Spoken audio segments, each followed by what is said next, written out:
যদি 100টা প্রশ্ন উত্তর দিতে না পারো তাহলে তোমার এই যে আগের ভাইগুলো কেউ উত্তর দিতে পারেনি, সব এখানে সেন্সলেস হয়ে পড়ে আছে, তুমিও ওরকম করে থাকবে।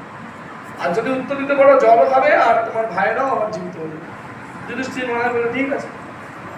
তখন উনি ভগবান কৃষ্ণের শরণ নিলেন এবং বকরূপী যমের সমস্ত প্রশ্নের 100টি প্রশ্নের উত্তর দিলেন।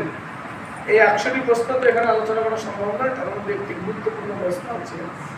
সেই বক প্রশ্ন করলেন যুধিষ্ঠির মহারাজের কাছে, যুধিষ্ঠির তুমি বলো যে এই জগতের সবচাইতে আশ্চর্যের বিষয় কি? এই জগতের সবচাইতে আশ্চর্যের বিষয় কি? যদি আপনাদেরকে এই প্রশ্ন করতো আশ্চর্যের বিষয় কি, তাহলে আপনারা কি উত্তর দিতেন? আর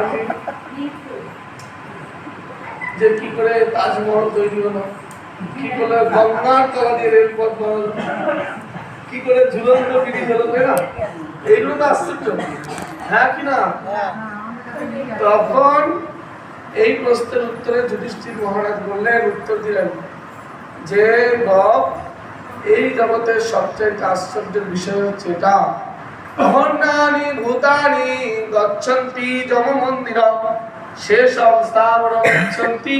কি আশ্চর্য মতো বড় হচ্ছে এই জগতের সবচেয়ে আশ্চর্যের বিষয় হচ্ছে প্রতি মুহূর্তে হাজার হাজার মানুষ যমের মন্দিরে যাচ্ছে, তারপরেও মানুষের কত বেঁচে থাকার আশা। এটা একটা আশ্চর্যের বিষয়। কেউ আমরা জানি কালকে থাকবো কি থাকবো না, অথচ দেখুন কত আশা, কত কিছু বানাচ্ছি, কত কিছু করছি। এটাই আশ্চর্যের বিষয়। থাকবো না, অত জায়গা জমি যা করা, রেকর্ড করা, আর কি কি করতে হয় সব কিছু করে নিতে, কিন্তু আমরা কি থাকবো? থাকবো। কার জন্য এত কিছু করছি? থাকবো আমরা কেউ জগতে? এটাই সবচেয়ে আশ্চর্যের বিষয়। টাকা পয়সা ধন দৌলত আঁকড়ে রাখছি, আরে তুমি আঁকড়ে রাখলে কি হবে? তোমাকে একদিন চলে যেতে হবে জগতে। সে যা আছে সব গৌর গোবিন্দের সেবায় লাগিয়ে দেয়। এটাই হচ্ছে জীবনের সার্থকতা।